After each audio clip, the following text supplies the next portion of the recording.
parfait, j'espère que vous allez bien. Moi, je me porte bien par la grâce divine. Alors, désormais, nous allons appeler ce concept « Où va le monde ?» Et nous allons traiter de plusieurs sujets qui sortent de notre pays et d'ailleurs. Mais aujourd'hui, nous allons parler d'un sujet qui s'est passé ici au Cameroun même, plus précisément dans la ville de Douala. Un garçon qui n'a que 1 an, que sa maman a décidé d'inscrire à la crèche, qui a été mordu comme un chien par son enseignante. Je vous raconte.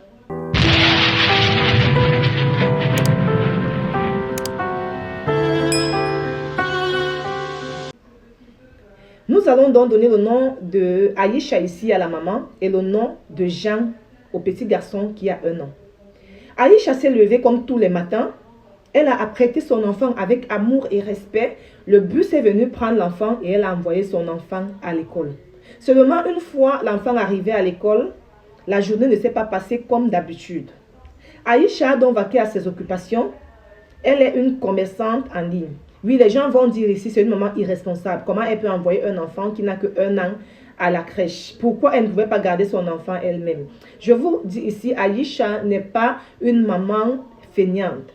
Elle a décidé de se battre. Elle a décidé de travailler pour nourrir son enfant, pour faire vivre son enfant, pour que son enfant ne manque de rien. Donc, elle a donc décidé de faire le commerce en ligne. Et ce commerce en ligne, il fallait qu'elle aille livrer les repas partout dans la ville. Partout où besoin se faisait sentir, elle partait livrer le repas là-bas.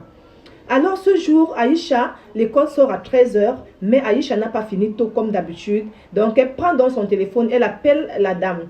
S'il vous plaît madame, est-ce que vous pouvez garder mon enfant pour un moment parce que je n'ai pas encore fini mon service? La maman, l'enseignante dit, il n'y a pas de problème madame Aïcha, dès que vous finissez, vous me faites signe.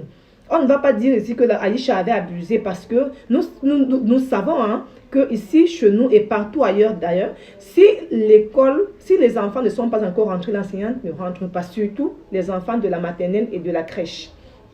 Donc il y avait encore les enfants, l'enseignante était encore là. Il est 14 h 00 quand Aïcha arrive chez elle. Elle prend son téléphone, elle appelle la dame. Madame, merci, je suis déjà à la maison. Est-ce que vous pouvez m'envoyer l'enfant? La dame dit, il n'y a pas de souci, madame Aïcha, mais s'il vous plaît, j'ai quelque chose à vous dire.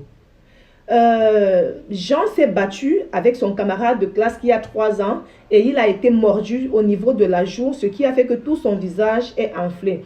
Aïcha, une femme gentille qui n'aime pas des problèmes, elle dit à la dame, d'accord, il n'y a pas de souci, renvoyez-moi l'enfant, je vais voir ce que je peux faire. En tout cas, tous sont des enfants, je ne peux pas blâmer un enfant parce qu'il s'est battu avec son camarade. Le bus peut laisser l'enfant à la maison. À distance, déjà l'école n'est pas loin de la maison. Quand Aïcha voit son enfant en train de descendre la colline à distance, un enfant de cet âge-là, qui descend la colline, déjà l'enfant a du mal à marcher. Aïcha court vers son enfant, elle vient porter l'enfant, le petit garçon, il a peur. Une moto, ou alors les enfants jouent à côté de l'enfant, il a peur. Quelqu'un crie à côté de l'enfant, il a peur. Donc l'enfant était traumatisé. Pourquoi l'enfant est traumatisé? Vous allez me poser la question à savoir pourquoi l'enfant est traumatisé. Je vous explique. Aïcha amène son enfant. Elle déshabille l'enfant. Elle se rend d'abord compte que l'enfant est effectivement mordu à la joue. Et les traces sont restées, les dents sont entrées. L'enfant est mordu au doigt. L'enfant est mordu sur le dos de la main. Et l'enfant est mordu, où le bas blesse, c'est que l'enfant est mordu à la fesse et au sexe. L'enfant, c'est un garçon. Aïcha est devenue folle. Elle reprend son téléphone, elle appelle la dame. Madame, vous m'avez dit, qu'est-ce qui s'est passé avec mon enfant? La dame redonne la même version. Donc, elle avait une version qui ne bougeait pas. Aïcha dit, ok, il n'y a pas de problème. Je ne vais pas dormir avec ce problème. Donc, je reviens à l'école. La dame dit, oui, nous sommes là. Une fois Aïcha arrive à l'école, elle demande à la dame d'appeler les parents du petit garçon, les parents de ce garçon de 3 ans. La dame, sans hésiter, sans peur, elle prend son téléphone. Elle appelle les parents du garçon. C'est comme ça que les parents du garçon arrivent à l'école avec le garçon de 3 ans. Aïcha va vers l'enfant et demande à l'enfant de 3 ans, dit, mon bébé, c'est toi qui as mordu ton ami comme ça? L'enfant de 3 ans dit, ce n'est pas moi maman, c'est Mbombo. Et je vous dis déjà ici que Mbombo en ma langue vernaculaire veut dire grande-mère. Il dit, ce n'est pas moi, c'est Mbombo qui a mordu Jean et puis elle a mis le baume. Je ne vais pas citer le nom du baume parce que j'évite de faire la publicité. Elle a mis le baume. Les 3 parents se retournent, regardent la maîtresse. Directement, la maîtresse se met à genoux et commence à supplier. Pardonnez-moi, je ne vais plus jamais faire ça. C'était la première fois, je ne sais pas ce qui s'est passé dans ma tête et tout et tout. On m'a dit que l'histoire si est vraie. J'ai posé la question à savoir, mais où va le monde?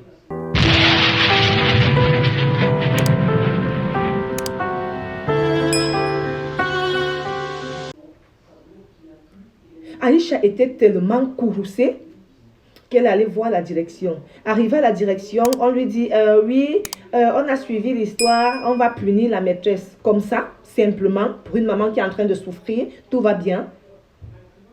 Aïcha part.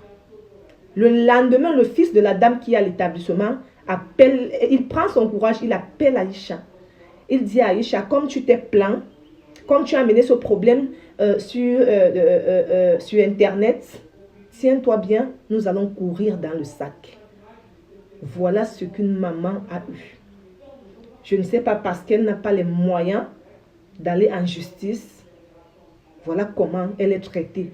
Après que son enfant ait eu une telle douleur. Moi, j'ai juste une question à poser ici. Même à l'école, où nous envoyons nos enfants pour avoir un minimum de sécurité, on doit avoir peur. Est-ce qu'on doit commencer à enseigner nos enfants nous-mêmes à la maison? Et comment nous allons faire pour travailler pour qu'ils mangent? On les envoie à l'école pour un minimum de sécurité. Maintenant, à vous de me dire en commentaire, est-ce que cette histoire est mystique? Est-ce que la dame était à son état normal avant de croquer l'enfant comme ça? Est-ce que la dame s'était transformée en autre chose pour mordre l'enfant comme ça partout? Dites-le moi en commentaire et dites-moi également qu'est-ce qu'on doit faire de cette femme. Qu'est-ce qu'on doit faire de cette dame? Moi, j'ai l'habitude de dire, là c'est mon point de vue à moi. J'ai l'habitude de dire, on ne peut pas confier l'éducation d'un enfant à une dame qui n'a pas encore enfanté.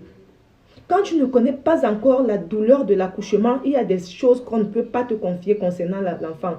Comme par exemple, enseigner la maternelle. On a bien dit maternelle.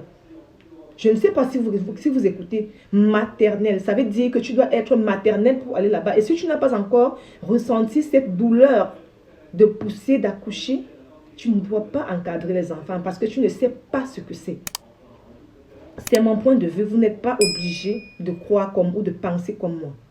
Mais maintenant, ce que je vous demande, mes parfaits, c'est que dites-moi en commentaire.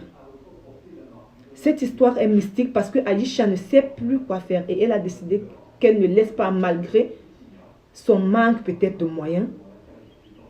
Est-ce que cette dame était encore à son état normal? Qu'est-ce qu'elle a mis sur le corps de l'enfant? Qu'est-ce qu'on doit faire d'elle? Mais parfait. J'attends vos réactions en commentaire parce que c'est à travers vos commentaires que certaines décisions seront prises. Et je vous invite donc à passer une très belle journée et surtout, gardez le sourire malgré les vices.